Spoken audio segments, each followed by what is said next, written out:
Everyone, just another hourly scene here in central Manchester. We're just down by the town hall and it's police guarding another bloody scene.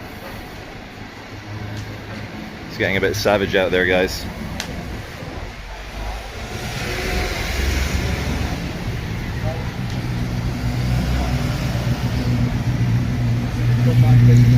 Ugly.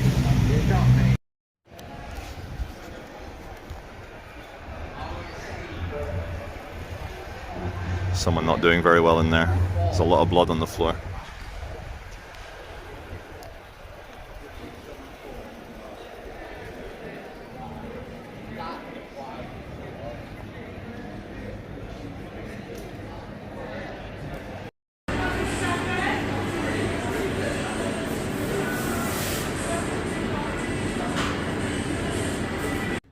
Good morning, everyone. Today is Saturday, the 24th of July, 2021.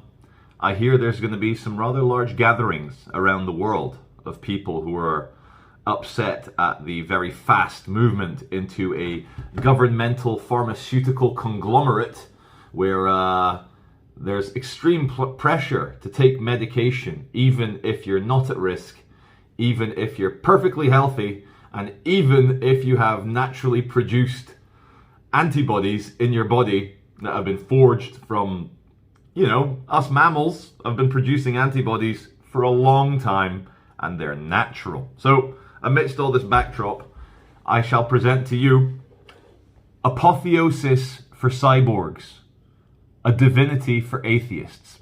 We will begin, because it's going to become incredibly relevant. I'll come back a bit so my head is not chopped off at the top. It'll become incredibly relevant to what I'm about to discuss. So let's just get a few statements out of the way so that you can enjoy this video. First statement, there is no God. Second statement, all of reality can be explained through the physical universe. It may not be material, but forces are not material. Photons are not material. So, but they're still physical, as in they still obey the laws of physics. So there is no God. All of reality is physical. Sorry, not physical. Yeah, physical. Falls with, it's not material, but could be physical. And the third assumption we shall make is that there is nothing inherently special about consciousness, sentience, self-awareness, the ability to perceive love, jealousy, emotions, the color red, the beauty of a flower, and that feeling you get. So let's assume there is no God, the universe is physical, and consciousness is also physical and can be and will be one day explained by science. So let us begin then. Why does Hawking radiation happen? Stephen Hawking, obviously considered one of the greatest scientists ever, greatest minds. He was the guy in the wheelchair who had the robot voice, and he was very, very prominent at Cambridge University and did a lot of incredible work into the universe, cosmology, black holes, and a theory of everything, which I think Hawking was working on M theory before he died, the 13 dimensions all interlocked. So they named, or I think, no, you don't name a radiation after yourself. The scientific community named Hawking radiation after old Steve because he discovered that Hawking radiation is the thermal radiation predicted to be spontaneously emitted by black holes. Emitted by black holes. It arises from the steady conversion of quantum vacuum fluctuations into pairs of particles, one of which is escaping at infinity, whilst the other is trapped inside the black hole event horizon. So, since we were kids, nothing, not even light, can escape the power of a black hole. Along comes the 20th century scientists with their clever equations and their very deep minds and their incredible 1970s robot voices. I do miss Stephen Hawking. There was not a bad bone in his body. Poor guy. So, to try and explain what I've just said, which it arises from the steady conversion of quantum vacuum fluctuations into pairs of particles, one of which is escaping at infinity while the other is trapped inside the black hole horizon. So imagine this is your black hole. This is the event horizon. Any light or spaceship, oh shit, cannot escape because it's being pulled. The gravity is stronger than the power of light to escape. But at that horizon, now we know mathematically, watertight, that the tiny little particles, quarks, electrons, whatever, even more elementary ones, through quantum superposition, quantum fluctuations, because they make the jump across the event horizon. One of them, at the speed of infinity, fucks off, and the other one is sucked in. Now those particles at the very edge over hundreds of billions of years means that your black hole will go, it'll just evaporate, no more power. So that infinitely dense, infinitely small point, which itself is paradoxical. How can something be infinitely dense? Now we cue the stupid people jokes. How can something be infinitely small? We all grew up knowing about the Planck length, you know, thought experiment. Got something, cut it in half, zoom in, cut that in half, zoom in, cut that in half, zoom in, cut that in half. You get to what's called the Planck length. Very small. Which is the smallest possible physical size you can measure. Yet the paradox is we have infinitely dense, infinitely small concepts. I mean, let's throw another concept out there. The potential arena of reality is infinitely vast. Maybe. Okay, so quantum superposition processes at the edge of black holes create this Hawking radiation, which it seems to kind of, the paradox, because infinity implies infinity, yet Hawking radiation is, ooh, we're out of here. Okay, so that's incredible. And just as a quick side note, Albert Einstein did not believe in black holes. Clever though he was, he said, and black holes I think were proven in 1965, 10 years after the death of Albert Einstein. Now, in the last 10 to 15 years, we also find that plants, as in the flora on this planet, also use quantum fluctuation particles, the particles that are undergoing quantum fluctuation and the jumps of superposition, to move energy from photon bloody light, hits the plant, creates oxygen, smashes CO2, creates energy for the plant, sugars. And they've proven that plants in their little planty cells also use event horizons, quantum fluctuations, to very efficiently move energy around the plant and turn infinitely fast. Well, no, they're not infinitely fast. To us they are. They're speed of light photons, no mass, but energy turns into energy for the plant and O2 for us to breathe. I'm going to pause it now because we're going to gather our thoughts. Now hold on. Okay, welcome back. So, event horizon on black holes, Hawking radiation, plants, photosynthesis, quantum processes, superposition, moves energy from A to B. So, there's a Nobel Prize winner, also a Knight of the Realm. His name is Sir Roger Penrose. I believe he wrote a book called The Emperor's New Mind, and many others. But he's also, he's a physicist, he's a neuroscientist, he's just a general, very curious man. He's 89 years old now. And in the 90s and the early 2000s, he partnered with a American neuroscientist called Stuart Hamerhoff to study the very, very tiniest, the nanometer length microtubes in your neurons, in your mind. And they also found that the mind uses quantum superposition, quantum fluctuations to also transfer energy and information. And already, just on the macro level, you've got more neurons and neuronal connections in your mind than there are grains of sand on the planet or there are stars in the universe. That's already. Now, within each of those connections, you now go an order of magnitude deeper. And these microtubules, which are, microns, nanometers long, each one having this event horizon where quantum particles are jumping between states. They tried to come up with a theory. No, they did come up with a theory. Very good theory, very good hypothesis. And I've not seen anyone successfully argue against it. That consciousness, sentience, is the result of software operating in a massive brain, in a meat and in a carbon-based massive brain.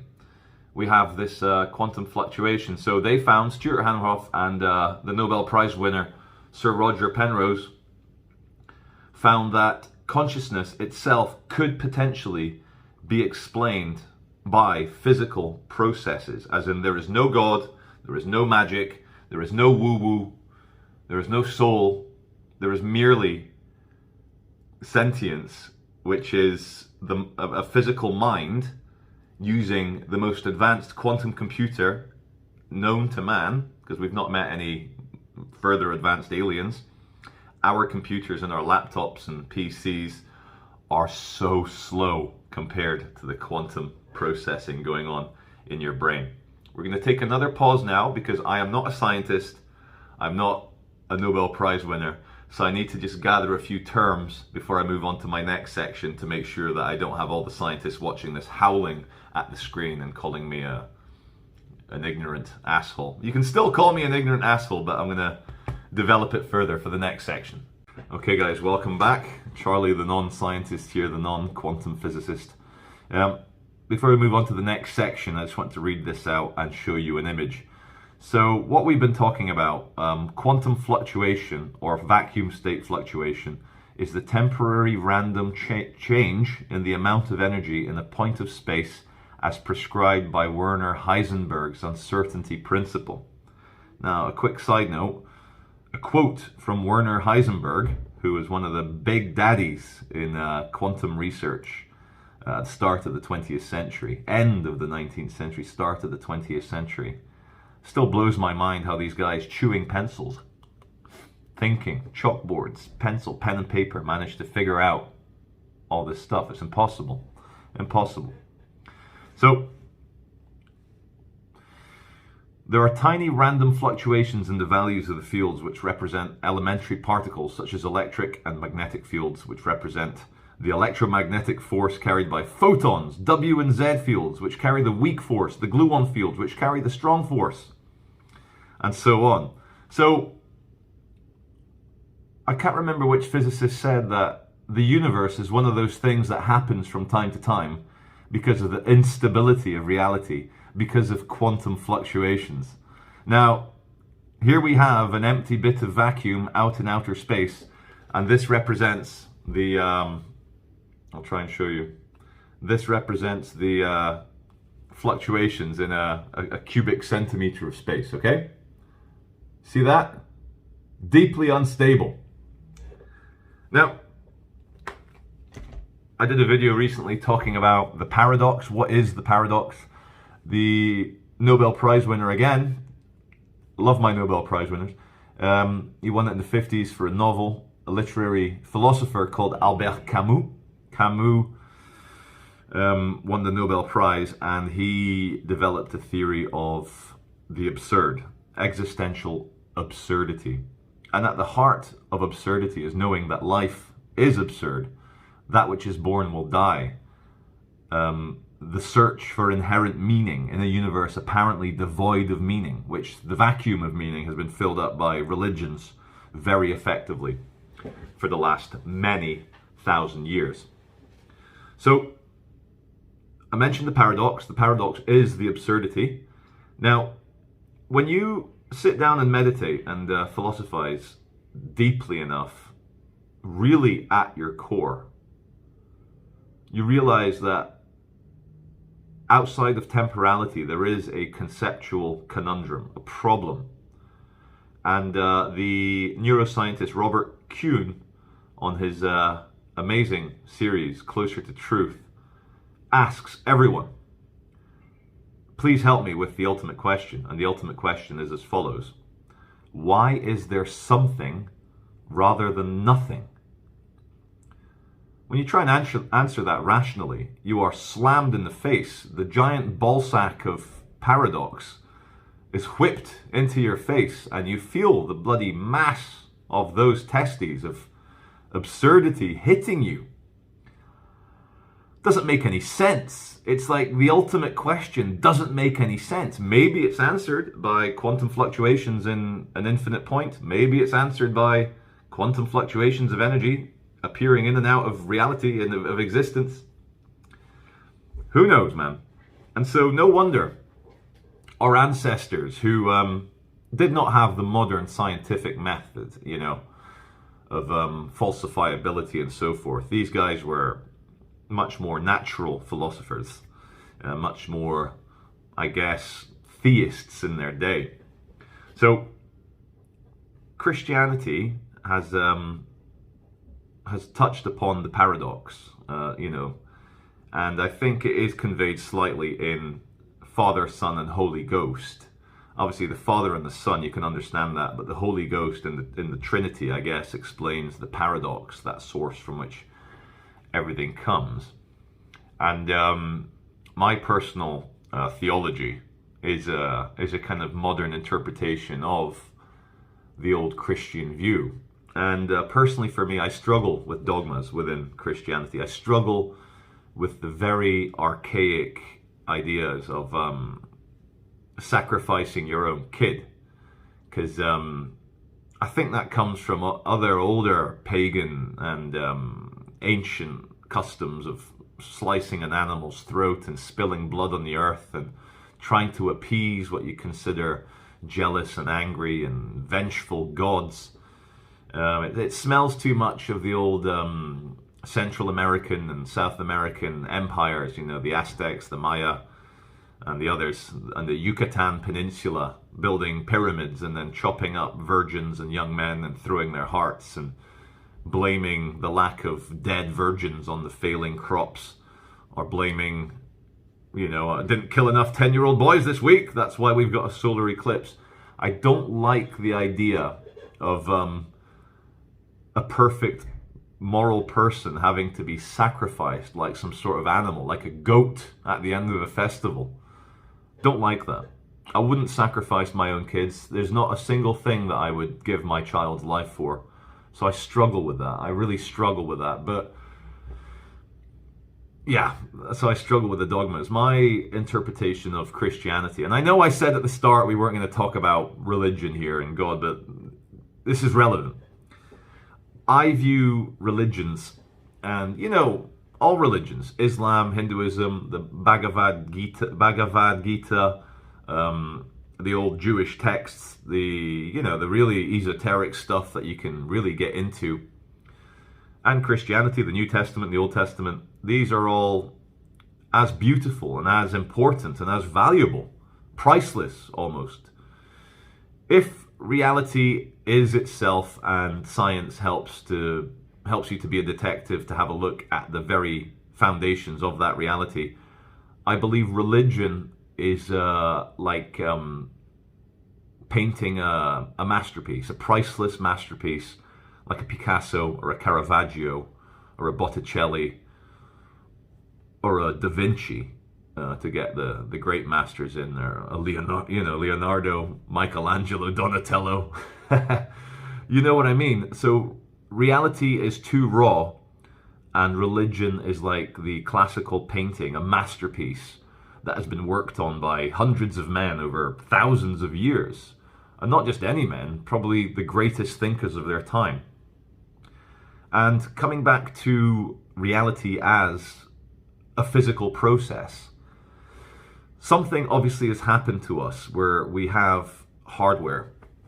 And to continue with consciousness as a physical process, we employ software in our quantum fluctuating microtubules in our meat and bone quantum computers, which is our skull and our brain. Now, this software is almost building itself through trial and error. There's another scientist who had a TED Talk banned called Dr. Rupert Sheldrake. And he's an old English gentleman along the lines of Sir Roger Penrose. And he wrote, I think about 30 years ago, an idea called the morphogenic energy, or the morphogenic field, which is kind of like an addition, an addendum to the theory of evolution. That he says that more complicated than just trial and error and the environment rewarding the good mutations with extra kids. Rupert Sheldrake says that within reality, within living beings, there is a willpower, like the will to grow, the will to survive, the will to create. And the Charlie Veitch interpretation is it's called the will to infinity. The will to infinity. We live in infinity, we come from infinity, we're continuing in infinity, we are living in the instant, the one eternal instant. And the will to infinity, we see it in everything. Like, the greatest drive, the biggest drive of human beings is the sexual impulse. And when you scratch away at all the eroticism and all the aestheticism and imagery of sexuality, what are people trying to do? They're trying to live forever by having children and keeping the game going forever. Children, well, yeah, children are your ticket to immortality, to infinity. And it is, quite harrowing when you think about it that way. Surely we have children because it feels amazing and we love them and we're lonely without them and they're lonely without us. And we're paying it forward, that very gift of life from the universe coming back. So, again, to kind of solidify all this into a kind of coherent idea for this video, apotheosis for cyborgs. Apotheosis means to make divine. A cyborg is considered a thinking, aware robot, an AI robot. So taking the scientific philosophy to its natural conclusion, we are only a physical process existing in a physical universe.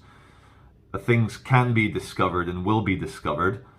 We are still at the infancy of our scientific knowledge. Yes, we've put men on the moon. Yes, we've put women in space. Yes, we've got billionaires flying into space now on their own accord. Yes, we can cure a range of diseases. We can develop this and develop that and fly around the world. But we still can't quite replicate the quantum computer that is the brain.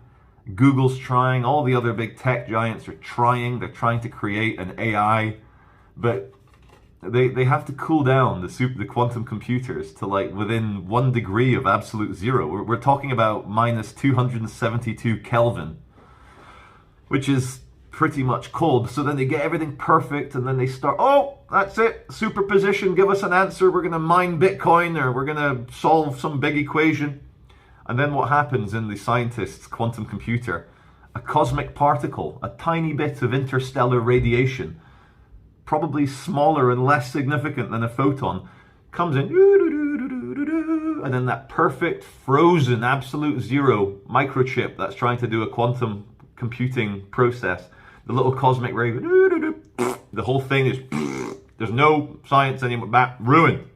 Yet our brain, operating at 37 degrees Celsius, I can hit it. I can hit my brain sideways, shake my brain, and still create coherent sentences. Doesn't feel very nice. But try and do that with your laptop. Try and render a 4K movie on Premiere Pro whilst tapping the side of your laptop. See how far you get. That thing will crash faster than... No, bad joke there. Bad joke there. This is a family-friendly show. Okay, next pause. Okay, thanks for sticking with it this far. We're approaching the end of this presentation. And my aim is to have atheists and people who are nihilists or don't believe in any God to be filled with awe, wonder, and feelings of glory at the incredible nature of this universe that you find yourself inhabiting. So sticking with Sir Roger Penrose, the Nobel Prize winner, he's developed a cosmological model called the cyclical model, which it states that the universe follows infinite or indefinite self-sustaining circles. So he says that there's background cosmic radiation, Hawking radiation in the universe, at the edges of our universe, which seem to come from before the Big Bang. And Sir Roger Penrose believes this proves that we are living in a cyclical eon, A-E-O-N, an eon, which is one cycle of the universe. And it goes around and around. And interestingly enough, what sticks with this is the idea that, this is from futurism.com, but it's very well sourced, and it comes from peer-reviewed papers, that physicists are saying that the universe wraps around itself like a giant donut, like a toroid, a kind of four-dimensional, self-referential, self-feeding, self-circular, cyclical toroid.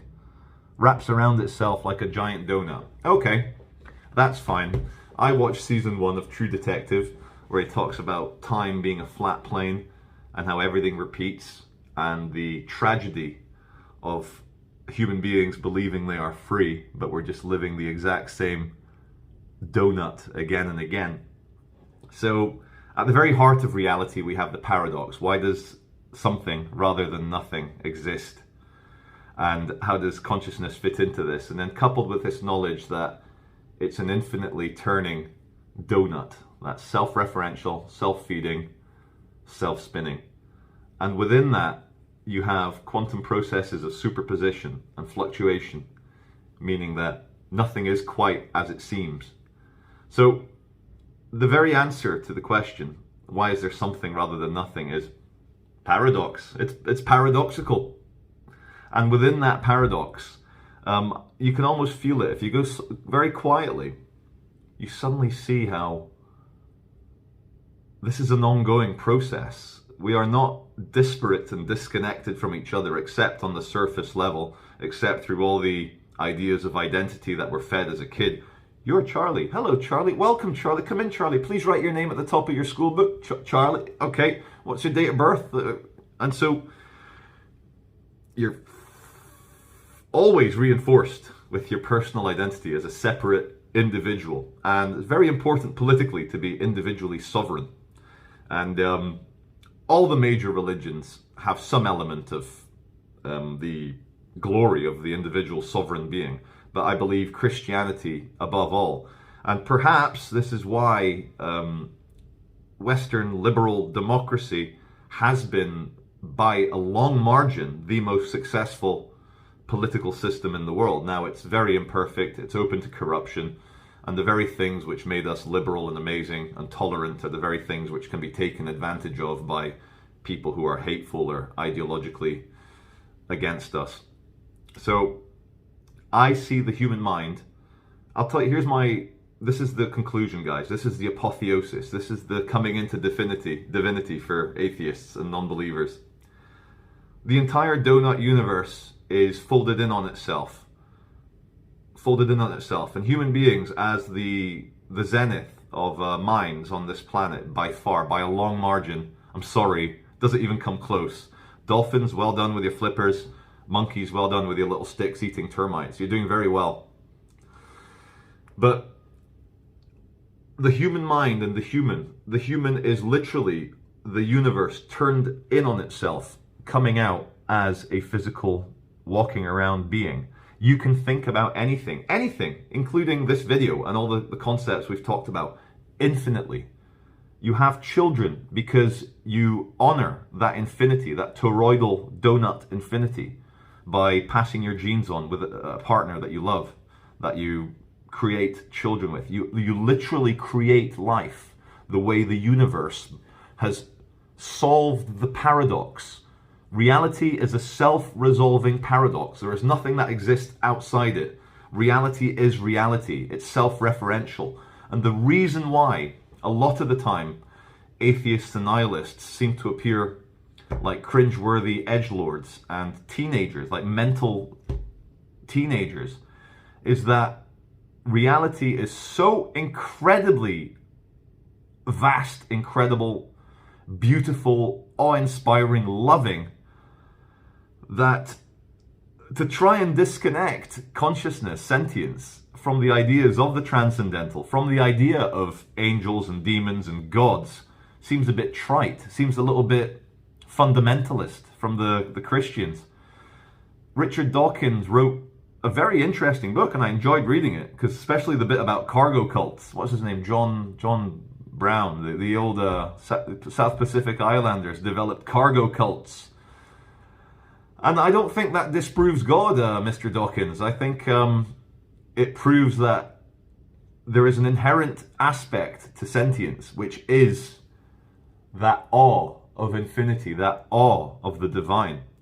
So, no problem. Like, if people want to believe what they want to believe, it's their problem. It's a free world. But I hope I can show you guys that if you listen closely, if you stop shouting and screaming and watching Love Island and football and drinking Carling, you may have the doors of your perception opened to a world which is so much deeper and more beautiful than anything you could have imagined in your previous life. This is Charlie Veitch, your humble non-scientist, non-philosopher, non-anything, but just like you, I am connected intimately to the very processes at the pre-temporal existence of this paradoxical universe as you are. And that makes me, just like you, as qualified to talk about this as any PhD scientist or any cardinal or bishop or imam or rabbi or priest. So thank you very much for watching. I hope you have a good weekend, and I hope that all my atheists and my scientists have felt a bit of the glory that I'm trying to remind you that you belong to. Thank you very much.